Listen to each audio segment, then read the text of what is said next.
So যেটা বলতেছিলাম, এখানে দুইটা সাইড আছে, দ্য মিউজিয়াম সাইড আর ভিজিটর সাইড।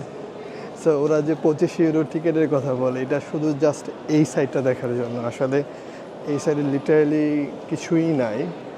সো ওদেরকে যখন আমি জিজ্ঞাসা করছিলাম যে তাহলে আপনি যদি মিউজিয়াম সাইড আর ভিজিটর সাইড দুইটাই দেখতে চান, তাহলে টিকিটের দাম অনেক, লাইক অলমোস্ট 50 ইউরোস।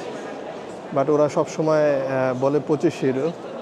তো জিজ্ঞাসা করছিলাম 25 ইউরো কেন বলেন, তারা বলতেছে this is the traditional Turkish thing. So you got on the line and you get the ticket, but when you want to buy the ticket, then they will show it's actually 50 euro, because from this side, literally you can't see anything.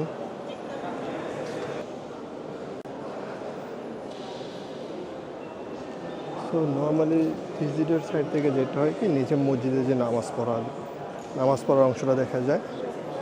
But এখানে আসতে 25 euro ticket fur. আমরা যেটা realise করলাম, যারা মুসলিম আছে, তারা যদি higher সোফে দেখতে চায়, তাহলে আমি বলবো just buy the museum ticket, not for the balcony one. Because balcony just মসজিদের ভিউই আসলে, যেখানে আপনি মুসলমান হিসেবে নামাজ পড়ার জন্য এমনিই ঢুকতে পারবেন, আলাদা কোনো টাকা লাগবে না। কিন্তু আপনি যদি টিকিট কিনে ঢুকতে চান, তাহলে এক্সট্রা টাকা পে করতে হয়, যেটা জাস্ট 25 ইউরোর